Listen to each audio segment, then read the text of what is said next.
Good morning बच्चों आज हम कोणों के प्रकार के बारे में जानेंगे। कोण कोण मतलब हुआ कोना।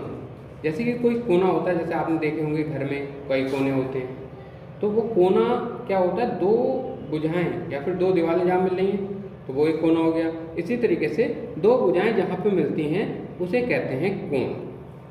अब सबसे पहले हम जानते हैं शून्य कोण के बारे में। शून्य कोण क्या है?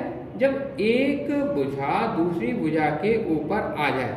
देखिए एक भुजा है ये दूसरी भुजा के ऊपर आ गई तो क्या हो गया, 0 डिग्री का ये कोण हो गया, शून्य कोण जिसे हम कहेंगे।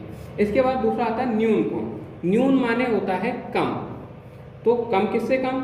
तो कम 90 से। हमने यहाँ पे कोणों का मानक बना लेते हैं 90 डिग्री। यदि 90 डिग्री से कम है कोण तो क्या हो जाएगा, न्यून कोण हो जाएगा। जैसे यहाँ पे देखिए 0 के बाद हमने एक खोला, गुलाबी भाग जो आपको दिख रहा है ये कोण हो गया। अब ये कितने डिग्री पे, देखिए यहाँ पे लिखा है 40, तो ये 40 डिग्री का कोण है। यहाँ से देखिए 0 डिग्री से यहाँ तक आए कितना डिग्री हो गया, ये 40 डिग्री हो गया। तो ये 40 डिग्री का कोण है और 40 90 से कम होता है, इसलिए क्या हो गया, ये न्यून कोण हो गया। जब हम 80 तक पहुँच गए, 80 से ऊपर भी पहुँच गए, तो ये हमारा अभी जब तक 90 से कम है तब तक न्यून कोण है। और जैसे ही हमारा ये कोण पहुंच जाता है 90 डिग्री पे, ठीक है, जैसे 90 पे पहुंचा तो कौन सा कोण हो गया, समकोण। देखिए यहाँ पे लिखा है समकोण। अब जब समकोण से अधिक होता है, समकोण से अधिक हुआ तो कौन सा हो जाएगा, अधिक कोण।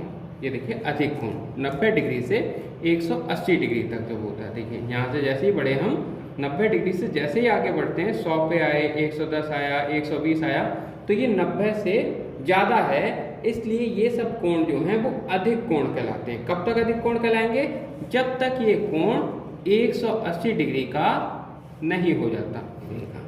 जैसे ही ये 180 डिग्री हो जाता है वैसे ही ये हो जाता है हमारा ऋजु कोण या फिर सरल रेखा कोण कहते हैं। देखिए सीधी एक रेखा बन जाती है, यहाँ पे ये बिल्कुल एक सीधी रेखा में होते हैं, इसलिए इसे कहते हैं सरल रेखा कोण या फिर ऋजु कोण।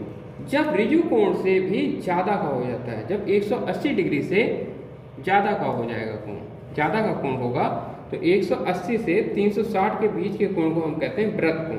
अब ये वृत्त कोण पूरा घूम के फिर से एक भुजा के ऊपर ये आ जाता है, तो चूंकि ये पूरा इसने एक चक्कर काट लिया है, इसलिए इस कोण को कहेंगे समकोण कोण। तो ये कोणों के प्रकार थे। आशा करते हैं आपको समझ में आए होंगे। धन्यवाद।